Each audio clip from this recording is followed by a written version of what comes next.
So considering our standard reduction potentials and looking at our values, with fluorine up here at the top with a potential at around 3, and lithium down here at the bottom with its potential itself also around 3, it tells us that the biggest difference that we could get straight off of these charts would be about 6 volts. Now we know that we have batteries that have much larger potentials than 6 volts, which tell us a number of things. One, we have to do these in series, and two, we can't work under standard conditions. Standard conditions of 1 molar and 1 ATM are not going to give us the potential that we need. So one, also concentrations change with time and therefore potentials change. So we're going to work with the Nernst equation, N-E-R-N-S-T, by the way, equation to make this work. So the simplest equation that we have is that E, the potential for the cell, is going to equal E naught, the potential for the cell at standard state, minus 0.0592 divided by the number of moles of electrons transferred. By the way, this is when you start balancing your equation, multiplied by the base 10 log of Q. Remember Q? Q is the reaction quotient,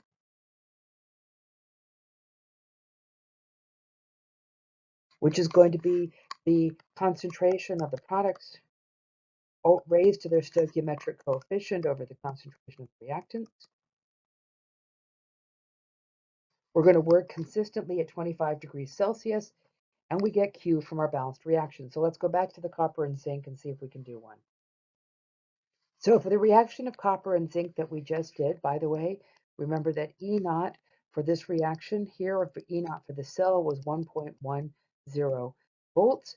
And the question is, what is going to happen if we increase the concentration of copper from 1 molar, which is standard state, to 2, and we decrease the concentration of the zinc from 1 molar down to 0.1? Well, we know from Le Chatelier's principle that that should shift our reaction to the right. The question is how much?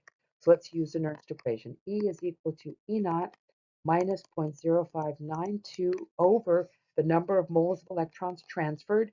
Well, in that case, remember the copper gained 2 electrons, the zinc here lost 2 electrons, and our N here is going to equal 2, and our Q is going to be the concentration of the zinc 2 plus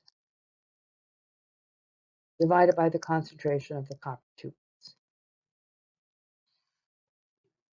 So plugging this in, we have that our cell potential E is going to equal 1.10 volts off the charts minus 0.0592 over 2 base 10 log of the concentration of our products, which we dropped 2.10 over the reactions, which is 2 volts, or excuse me, 2 molar. When we take and we plug all of this in, we get a negative value.